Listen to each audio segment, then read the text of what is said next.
Good evening, creatures of the night, and welcome once again to Flynn's Movie Macabre. Tonight's feature may be one of the greatest examples of low-budget Gothic horror ever created, or possibly the world's longest argument against moving into an old house. From 1958 comes the chilling tale of ghosts, madness, and murder, and one extremely judgmental skeleton, the Screaming Skull. Ah, yes. The film so terrifying that theaters offered free burial services to anyone who died of fright during the screening, which honestly tells you exactly how confident they were.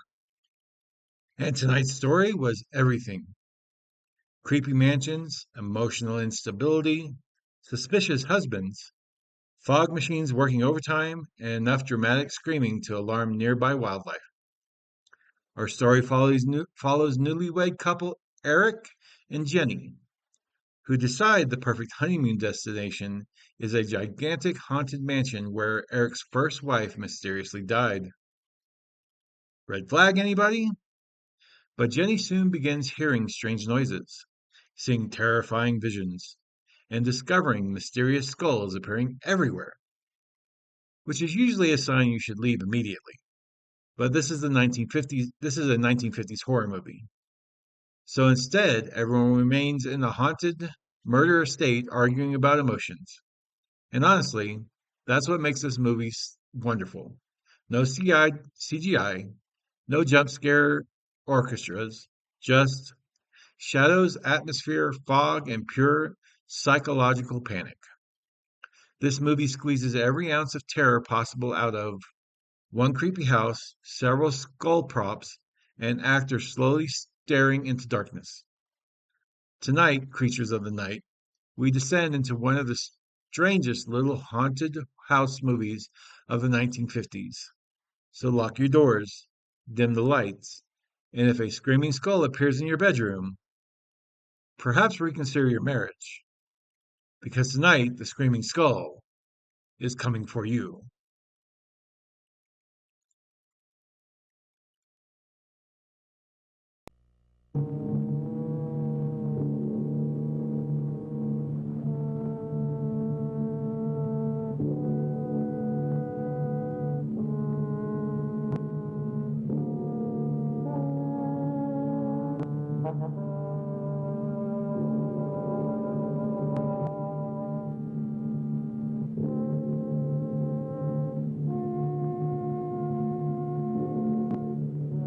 The Screaming Skull is a motion picture that reaches its climax in shocking horror. Its impact is so terrifying that it may have an unforeseen effect. It may kill you. Therefore, its producers feel they must assure free burial services to anyone who dies of fright while seeing The Screaming Skull.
lovely, Eric. You look disappointed for a moment. It is not. It's really lovely. Oh, look.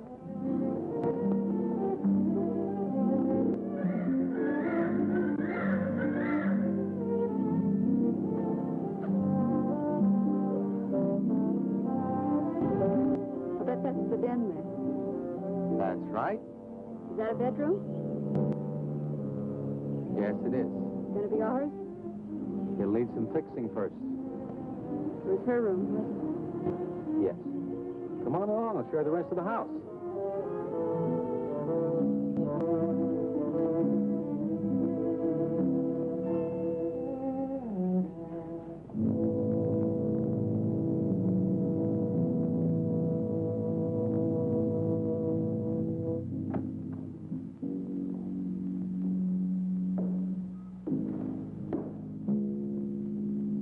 Rather forbidding now, I suppose, empty like this. But it was usually this way. Shortly after Marion and I were married, she removed all the furniture her parents had left her. This is our home, she used to say, and we must choose everything carefully. Well, we didn't get very far before she died. But now that you're here, it's going to be lovely again. I'll get the things out of storage tomorrow. They're all in town at the warehouse.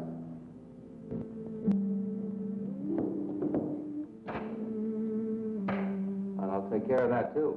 You have candles? Sure. It'll be twice as romantic. Speaking of being romantic.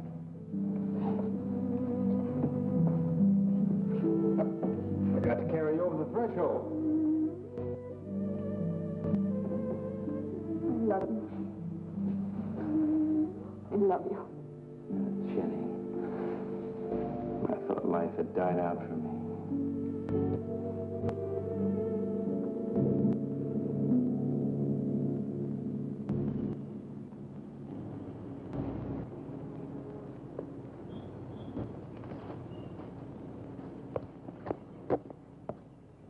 What's that up there?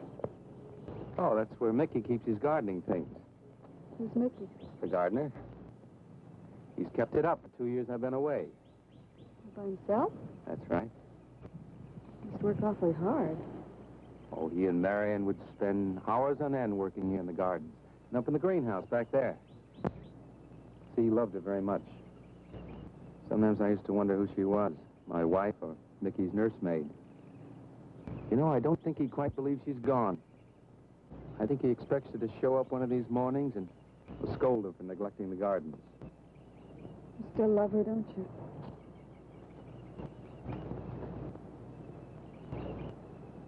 No, I'm not jealous. I'm grateful to her. I think to have loved once, really loved, to learn how to love always. Learning it from her, you give again to me. I wish there was some way to thank her.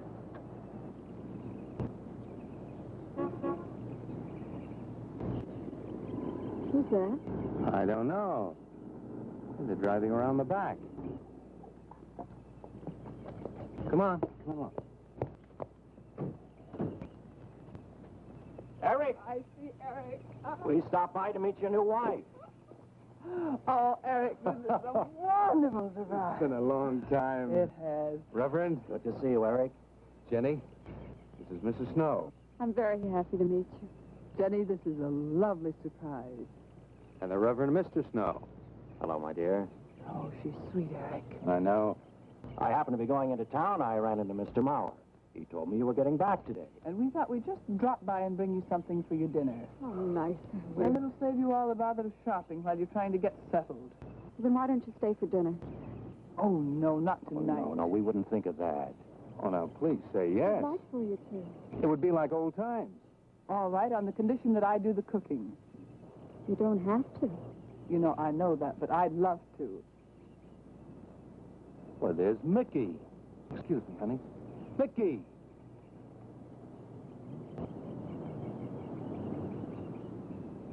Ah, poor Mickey. He keeps this place up like a shrine. Eric told me how he loved Marion. Mickey's father was a gardener here when Marion's mother was alive. Mickey and Marion grew up together here. Jenny, this is Mickey. How do you do, Mickey? I hope we'll be good friends. Well, Mickey?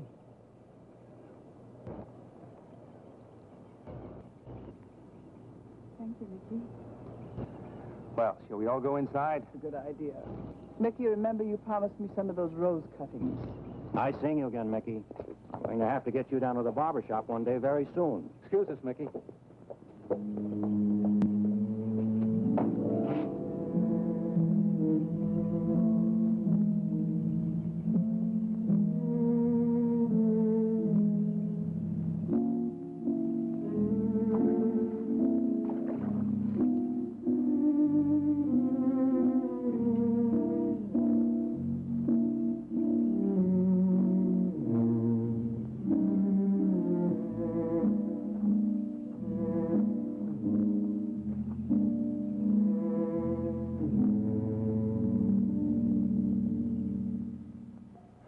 All right, that's done. Oh, now please be careful. Oh, Edward, now don't break your neck. You're doing great, Reverend. Don't worry. Good heavens. Honestly, the two of them are just like children. Well, that doesn't look too bad, Eric. Jenny, I hope you have more luck in getting your husband to mine than I've had with mine. You know, you've got to admit it does make the room look better. Very well, Tyson. For penance, you can come and help me with dinner. Now, come on. Edward, you keep Jenny company? Yes, dear.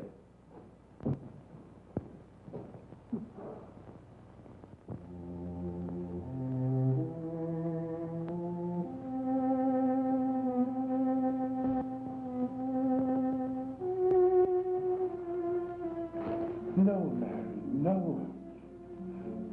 Send them away. Huh? No. Oh, she's so very nice, Eric. Jenny? Yes. Isn't she wonderful? Yes, she's not at all like Marion, and I think that's for the best. You know, so many men, when they lose a wife, they try so hard to deny the loss they marry someone exactly like the first wife. It hardly seems fair using the living to bring back the dead, does it? No, I suppose it doesn't. We make a prison for ourselves out of the past, at least our sentimental, wished-for past. Mrs. Snow, Yes, dear. there's something I must tell you and the Reverend. Well, of course, Eric. What is it? You see, Jenny has not had a very happy past. Oh?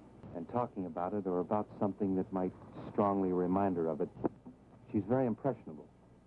Is there something wrong, Eric? No, not really. You see, she lost her parents many years ago in a very tragic way. And talking about unhappy past only, she's very impressionable. See, I want her to be happy, Mrs. Snow. Of course you do, and so do we all. Now, how did she lose them? Well, look, I'm not prying, dear. It's just that Mr. Snow and I can help better if we know something about it. They drowned in an accident. Jenny saw it all. Who's Mr. Mauer? Mr. Mauer? Why, he's a lawyer in town. I thought no one knew we were coming. You said you heard from Mr. Mauer? Well, Eric wrote him. He takes care of the estate, or what's left of it. Oh, that's right. Eric has to see him tomorrow. Well, Eric's co-executor of the estate along with Mr. Mauer. You see, Marion's death was so sudden that, well, all that was left to Eric was the house and these grounds. Mr. Mauer told me that Eric had found someone very sweet and very kind, and with whom he was very much in love.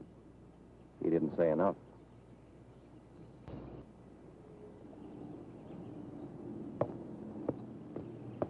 How did Marion die? Didn't Eric tell you? I think the subject's rather painful to him. I'd like to make him talk about it. Would you mind telling me? I'd like to know. It was a rainy day. She and Mickey had been working up there in the greenhouse. She left him to go back to the house for a few minutes. The way we pieced it together after the accident is that while she was coming down this path, apparently it began to rain very hard. She must have run along here. We don't know, of course, what happened then. Perhaps she slipped on a leaf. base of her skull was smashed.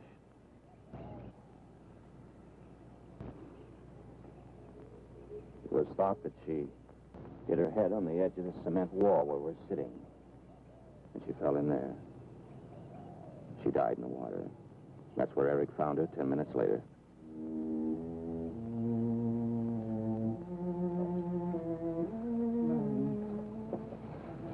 Marion.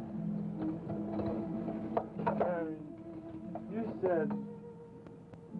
said, Mickey, wait here. I'm going down to the house for just a minute. Wait here, Mickey, you said. And then you went away in the rain. And you didn't come back to play. Man, what did you... And don't forget that you and Eric are coming for lunch day after tomorrow.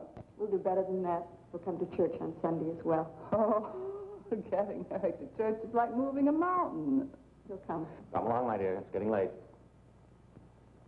Eric, thank you very much for bringing Jenny into our lives. Thank you for the dinner. It was a pleasure. Good night. Good night. Good night. Edward, did you know that Jenny's very wealthy? Oh, yes. Mr. Morrow told me in town today. Well, she's not at all like Marion. You know, she's so gentle and timid, as if she were afraid of something. I knew you'd like my friends, dear. What's this? Huh? Just happy, that's Come so happy. on.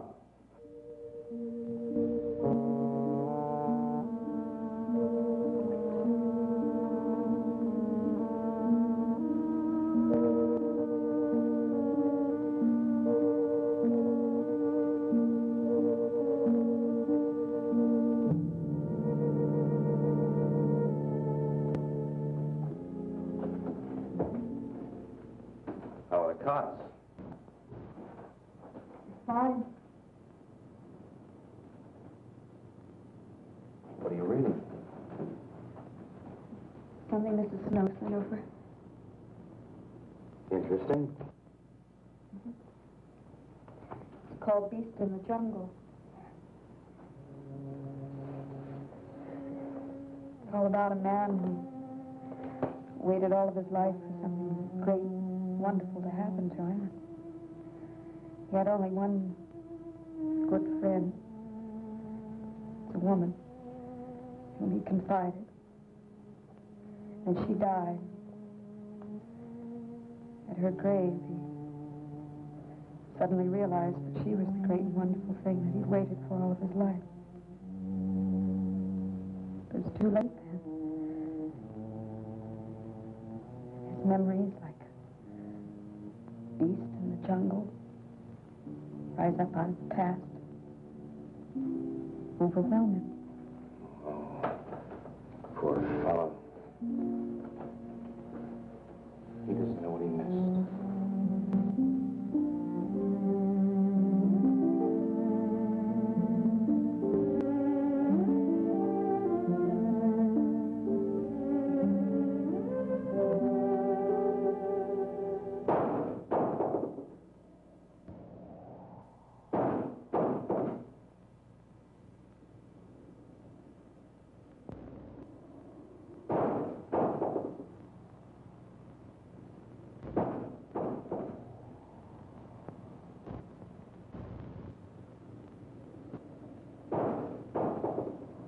Eric?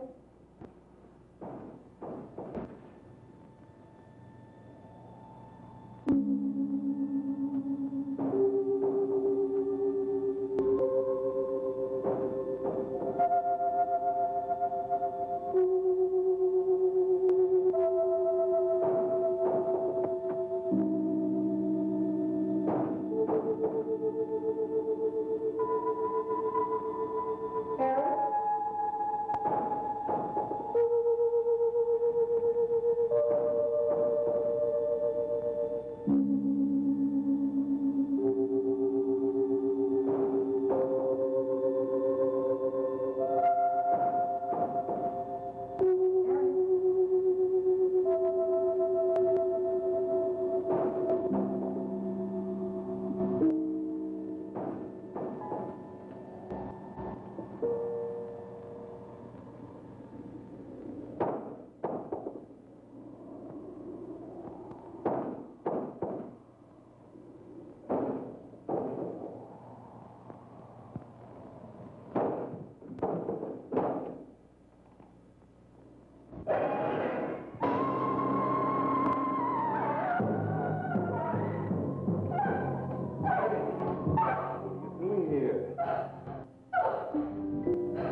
I don't think Mickey looks for her in the pond.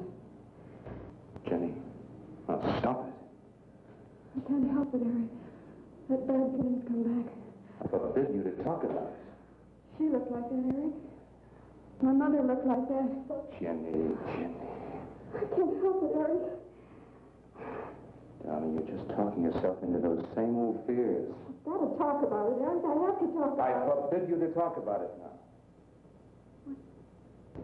Just that with you beside me, I'm alive again. I don't want to be sick anymore. Honey, look. Now, you mustn't go on thinking like this. Besides, how could a very poorly done self-portrait upset you so much?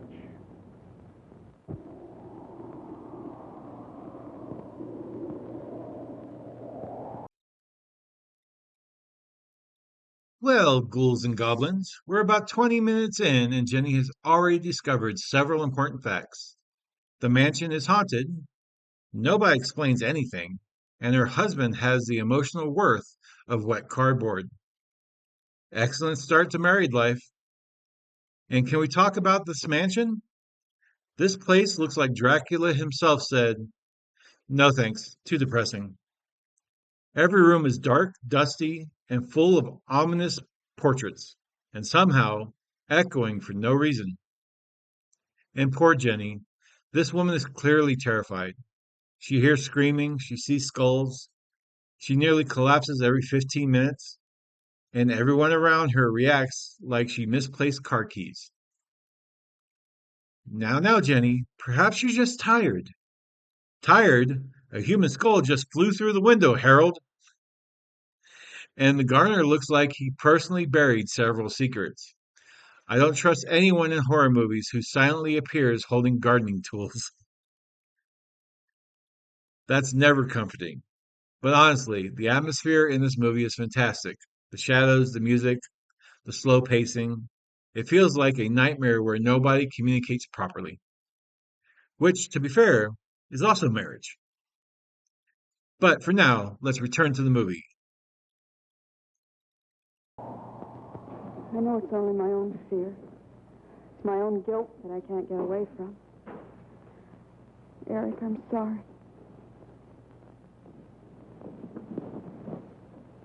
Oh, I want you to listen to me. And I want you to believe me.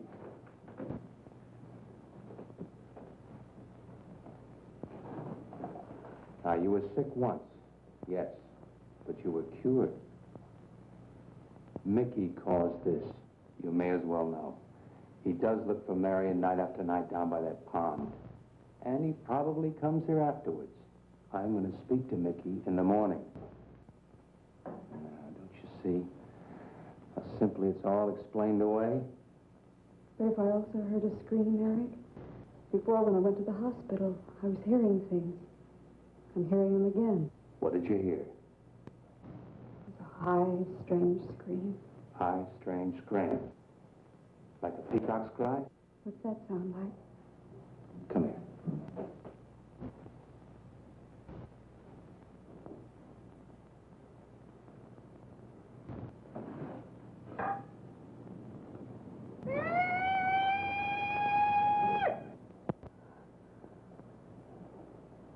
Sound like that? You see? It's all very, very real. Such a fool. You feeling better now? Yes.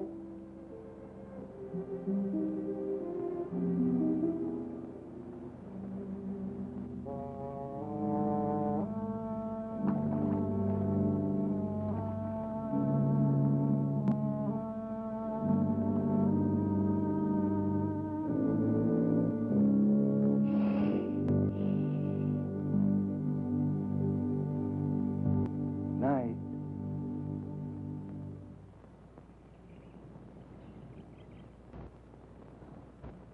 We won't be bothered with any of Mickey's nightly visits anymore. I've forbidden him to come into the house. I was just nervous last night. I wish you wouldn't take it out on Mickey. Now, he's a child. Must be disciplined. I'd like him to feel I'm his friend. Why don't you do some gardening with him while I'm in town? If he sees you're interested, you win him over quickly enough. Wait a minute.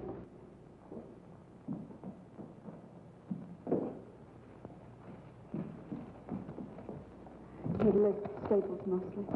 Are you sure you don't want to come in with me? You get more done without him. Got to see about the lights, the phone, the bank, and the warehouse people about that furniture. You know, that cop's just about broken my back. Don't forget to see Mr. Maurer. I have to see him this evening. It's a bore, but I'll have to see him. Will you be home in time for dinner? I'll wait for you. Now, if I'm not, don't you worry, darling. Getting out of Maurer's clutches sometimes requires an act of God. I love you.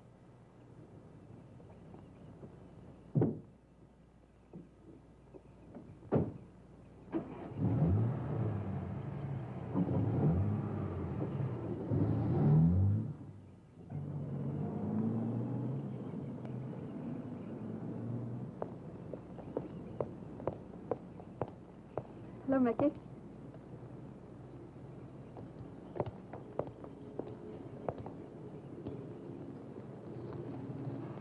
Oh, look out. You almost cut him. He's a handsome one, isn't he? So cuddly and warm. When I was a little girl, I used to want to be a caterpillar. So I was a very little girl. Here you go. Marion must have loved her garden. We'll keep them lovely for her always. You know what I'd like to do, Mickey? I'd like to pick some of the nicest flowers and take them to her. Would you like that? Yes. Eric told me she was near here. Could you show me where?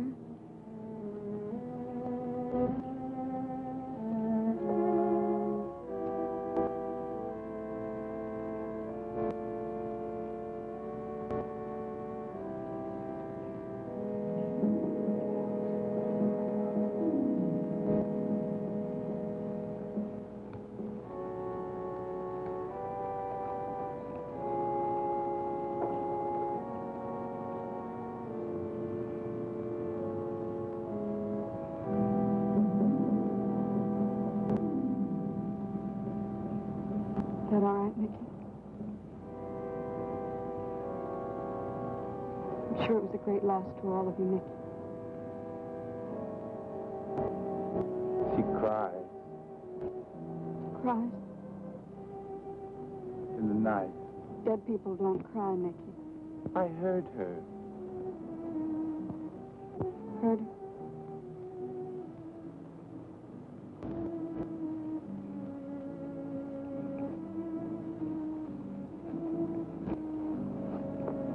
Mickey?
don't think he quite expects she's gone.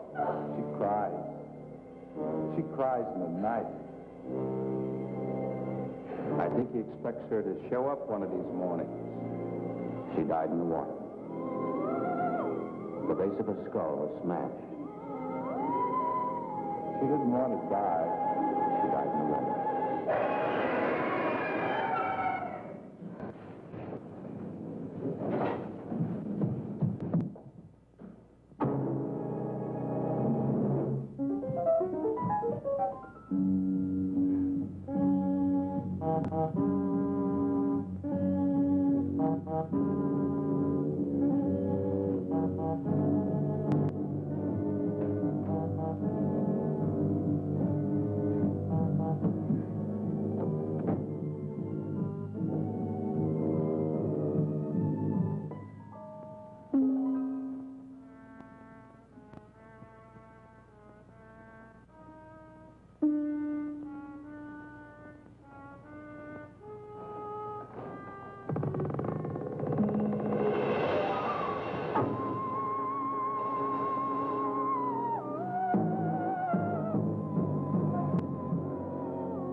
Jenny.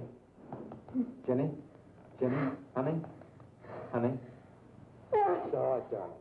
It's all right. I'm right here. I'm right here. Just lie back. That's right. Just lie back. It's all right. Eric, when you found me, what else was there? What do you mean, what else? A skull? Jenny, I know there wasn't a skull. of course not. Mickey says Marion cries at night. Why, that childish, stupid... Don't blame him. We both hear the peacock. He out of his love for Marion wishes the cry to be from her. I out of my sickness. Now, darling, we've been all through that nonsense last night. Don't you see? I've never imagined seeing these things before. To just stand there and see it. Have it turn out to be nothing.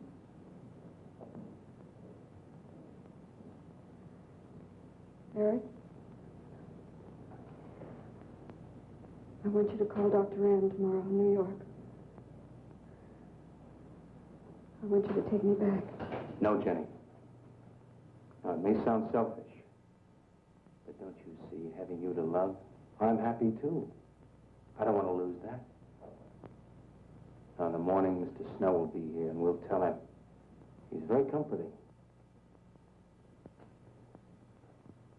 And I think he'll agree with me. About what? I think it's Mickey. You see, he hated me from the first. Marion was his friend, and when I married her, he thought I was taking her away from him. And now that she's dead, taken away from him forever, I suppose in that childish mind of his, I'm responsible for that. And now, because you're my wife, and in Marion's house, he hates you too. I don't think Mickey's responsible. He's not quick enough or clever enough. And who? Myself. It's all in my own mind. We do need somebody else, darling. We need somebody outside of the confusions of our love for each other. Now, the Reverend Snow will be here in the morning.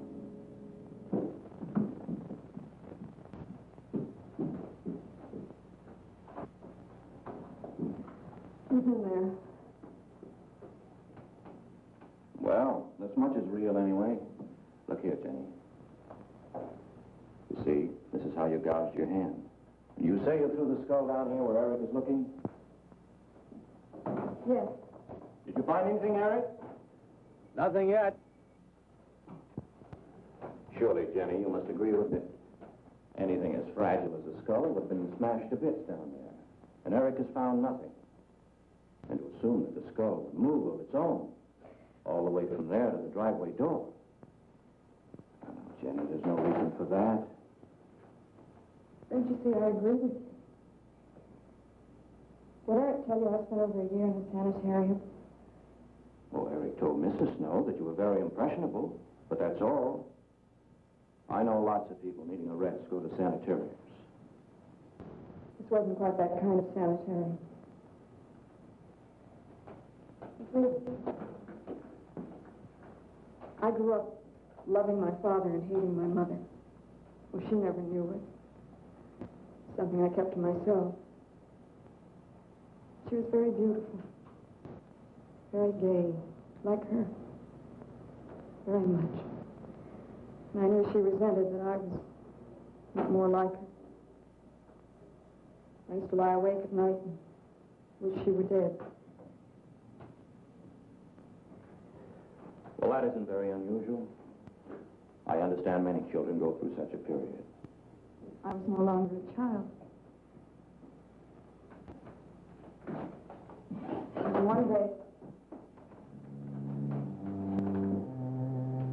I got my wish.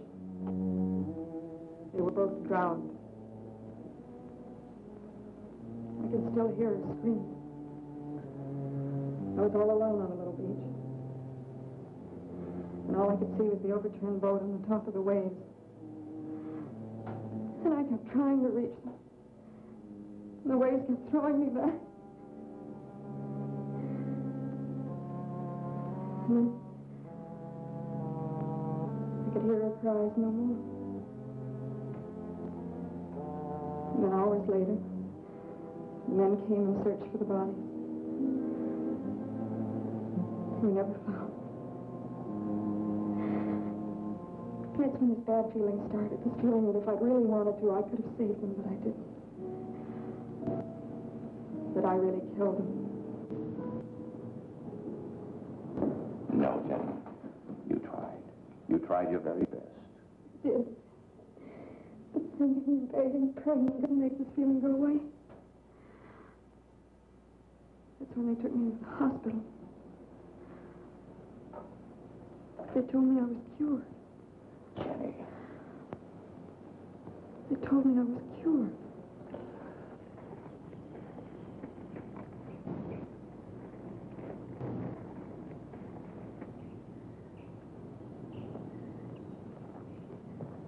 Mickey?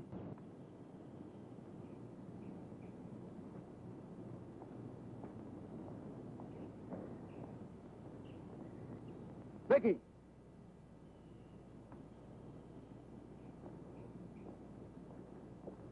You go on. I'll be there in time for lunch. Where do you think he's gone off to, Eric? Who knows about Mickey? He might be hiding. You looked at Marion's grave?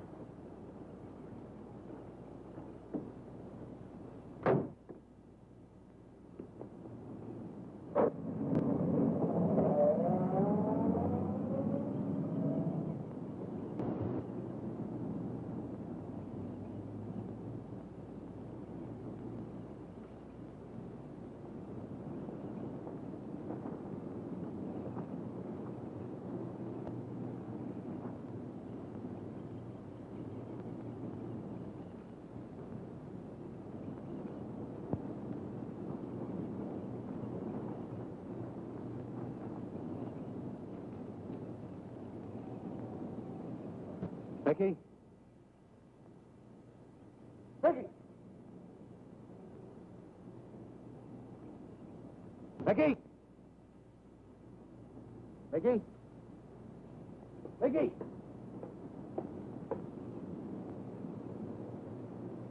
Mickey!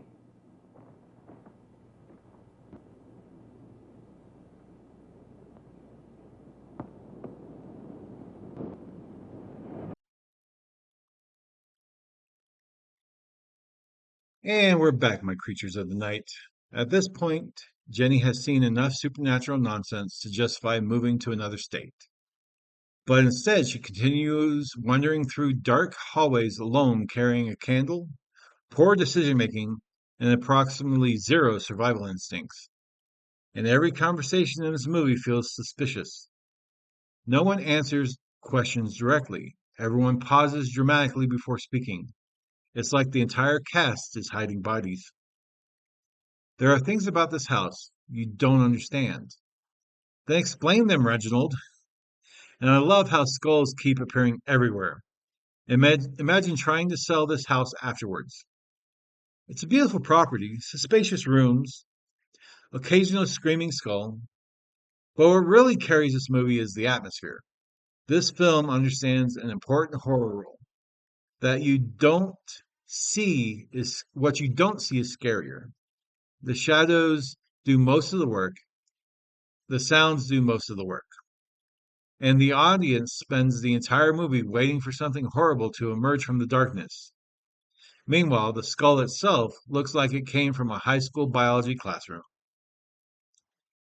And yet somehow still creepy. That's old school horror magic. And now to our conclusion of The Screaming Skull.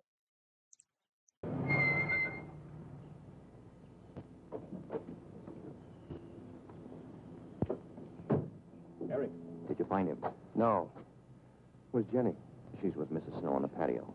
Eric, I think I should tell you that Jenny has confided in me about the sanitarium. Oh. Does your wife know? I told her Jenny was impressionable, but not that. I haven't said a word to her. Mr. Snow, you can do both Jenny and me a great favor by forgetting she ever told you that. But, Eric, if it helps explain, it explains nothing. If I were you, Eric, I'd take her away. If she's so impressionable and that house frightens her so much, why subject her to it? Look, I can't do a thing like that. It'd be the worst thing for her. Mr. Snow, it would be admitting she was sick again. I want her to be happy. We'll stay here. Perhaps you know best, Eric. See, I've got a simple and old-fashioned piece of philosophy. The only cure for her fear is to teach her she's loved. I mean, really loved. I love her so much. God bless you for that, Eric. She's a very fortunate woman having someone like you to care for her.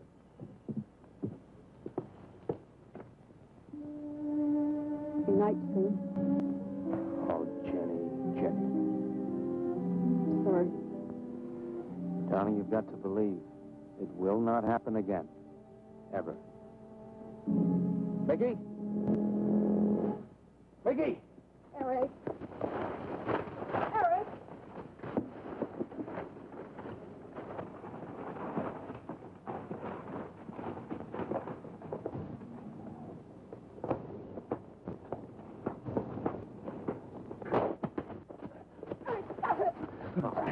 What are you going to do with that skull? Stop it, it wasn't his Where did you fault. get it?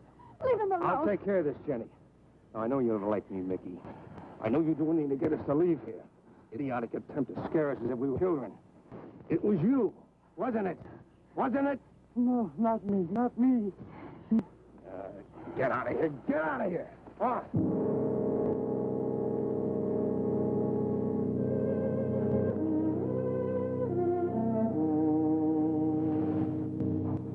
I wish you'd apologize to him. You know as well as I do it's not his fault. It's all in my own mind. Jenny, I'm going to do something. And you're going to help me do it. What's that? That portrait upstairs.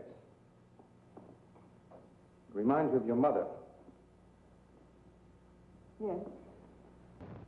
You were fine until you saw it. Now it has you all preoccupied with memories of the past. We're going to burn it. It's precious to you, Eric. The picture means nothing to me. I want you to be happy. We can't be until this fear is out of our lives.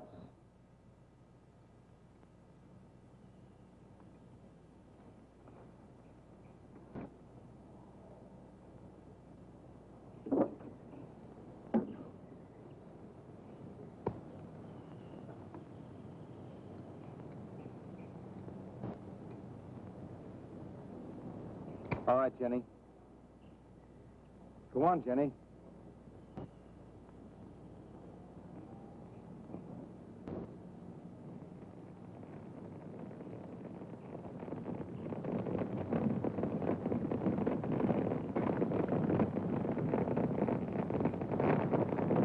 Let's go back to the house.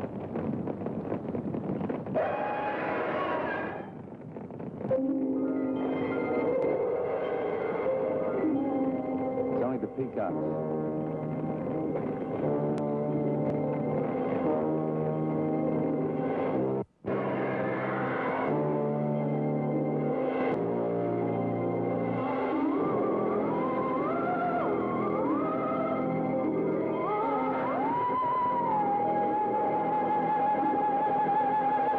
Fire's almost out. Yes.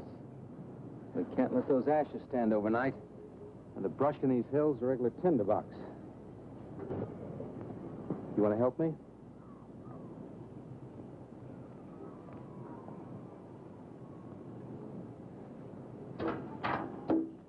You feeling better? As if I destroyed her with my own hands. She'll come back, Eric. She'll come back. Darling, if you go on talking that way, you destroy the whole purpose. Now, the thing is out of the house, and it's over. You just give it half a chance, and you'll begin to forget it. And if you'll just spread those ashes out a little for me, I'll get the water to it. That's it.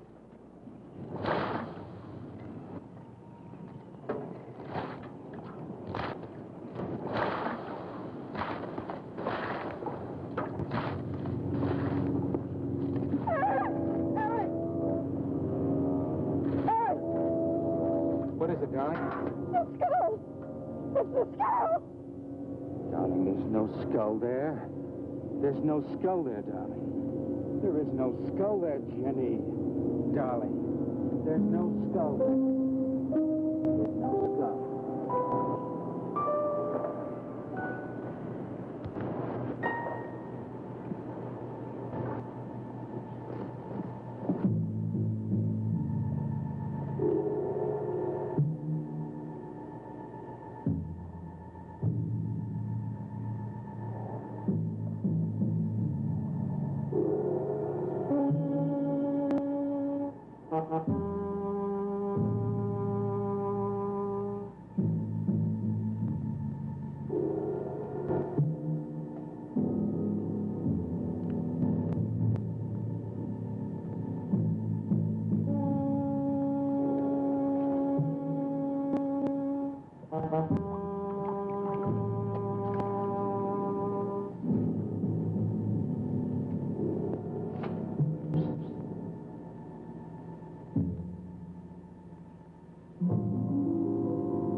You going to be able to catch a plane tonight?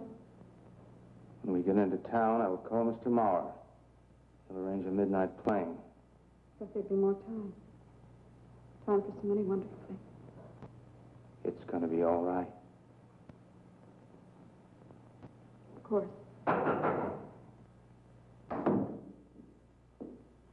It's just me. It's going to be all right.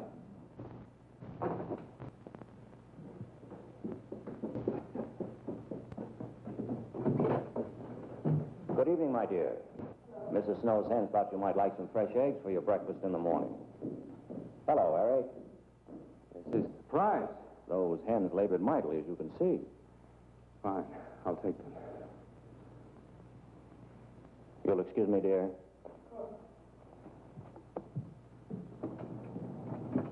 What is it, Eric?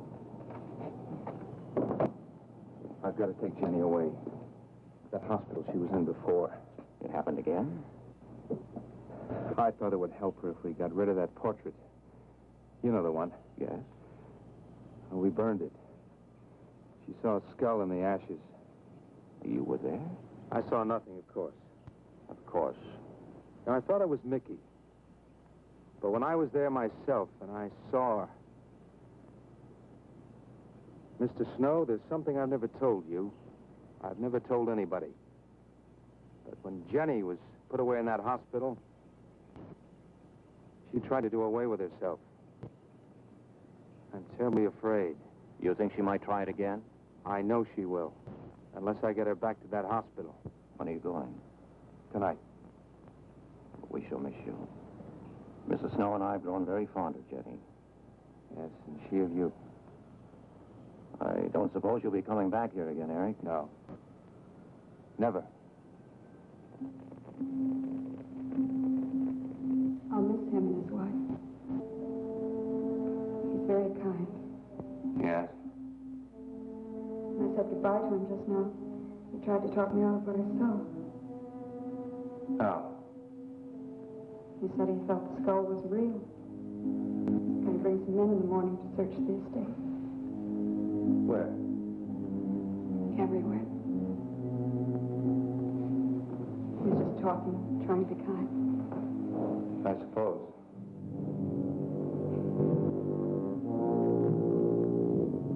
I'll go upstairs and pack. You want to come with me? I'll be up in a minute.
Where's the skull?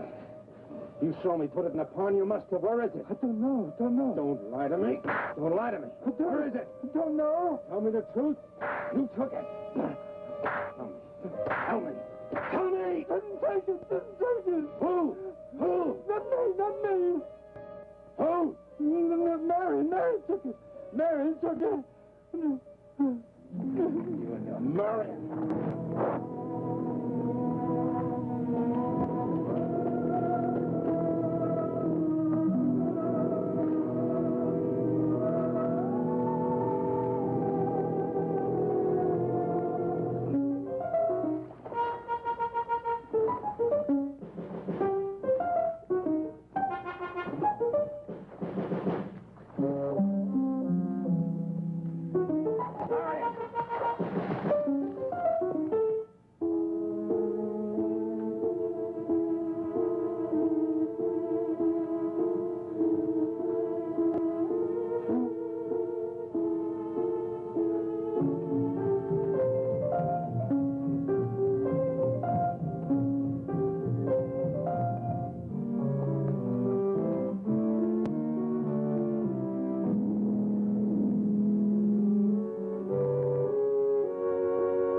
Edward, in the name of heaven. Mickey, where did you find this? Pond? Well, who put it there? He did? Eric? He did. Then there was a skull. But Eric said that he didn't see it when Jenny saw it. I know. Oh, but why should Eric lie like that? Mickey, those other times with the skull, did you do it? No. Mickey, you've never lied to me before. Lying is a sin. You understand that? You must not lie to me now. Did you do it, Mickey, all those other times? No. I simply do not understand that. It wasn't Mickey. And it wasn't her imagination. But why would Eric do such a thing? I don't know. I just don't know. Well, what do you think we should do about it? We're going back there, to that house. Right.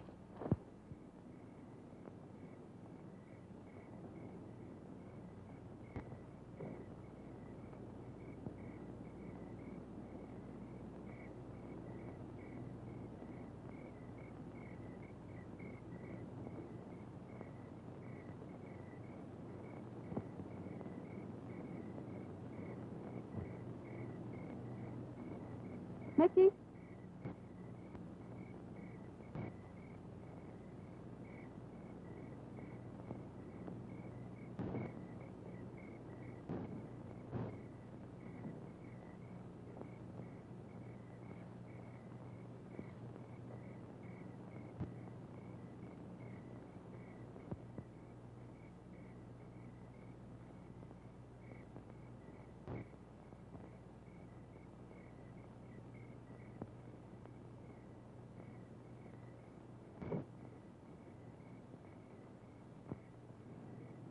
Mickey? Eric and I are leaving, Mickey. I'd like to say goodbye. I'd like to leave as your friend, Mickey.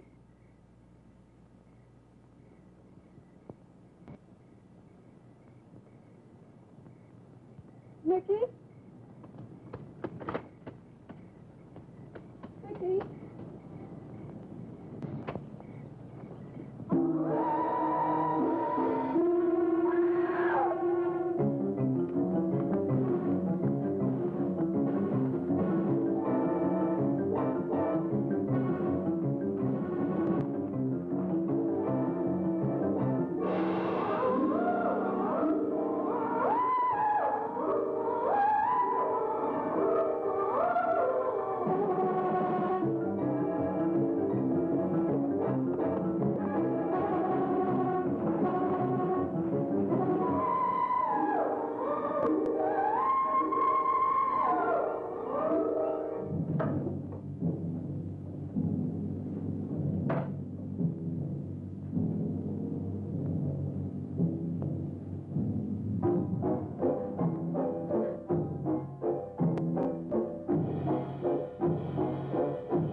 are you all right?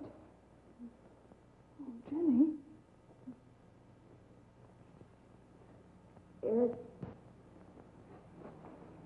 Eric tried. Oh, Where is Eric? Don't. I don't know. I don't know. I'll find him. It's all right, Edward. Now be careful. All right, darling. Oh, it's all right. Oh, it's all right. Don't cry. Come on. Eric! Eric! Please answer me! Eric! Eric! Eric, where are you? Eric! Eric!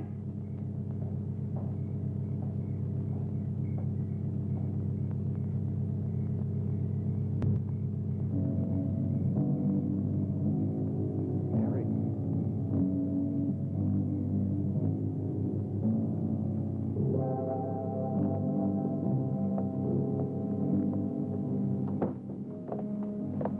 Why did he do it? Your money. The question is now, did Marion die in an accident?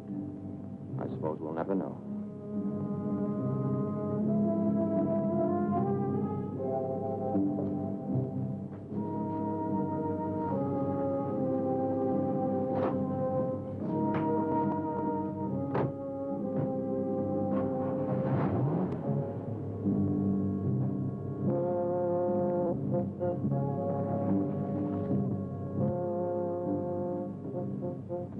They're gone.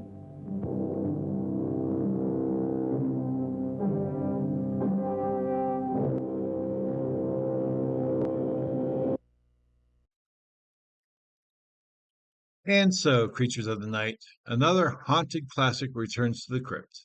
The Screaming Skull is everything wonderful about the 1950s Gothic horror. Eerie atmosphere, creepy mansions, psychological paranoia, and enough fog to confuse air traffic. It proves you don't need giant monsters or massive budgets to make something memorable. Sometimes all you need is shadows, screaming, and one aggressively unsettling skull. Frankly, this thing still judges me. And while modern or horror films rely on explosions, CGI creatures, and orchestral jump scares, movies like this relied on tension. They made audiences afraid of dark hallways, strange noises, and emotionally unavailable husbands. A timeless fear. Join me next time on Flynn's Movie Macabre for another terrifying treasure dragged from the dusty graveyard of classic cinema. Another world of monsters, maniacs, mad science, and acting dramatic enough to summon ghosts. Until then, if somebody invites you to live in an isolated haunted mansion where their previous spouse mysteriously died, perhaps book a hotel instead. Until next time, good night.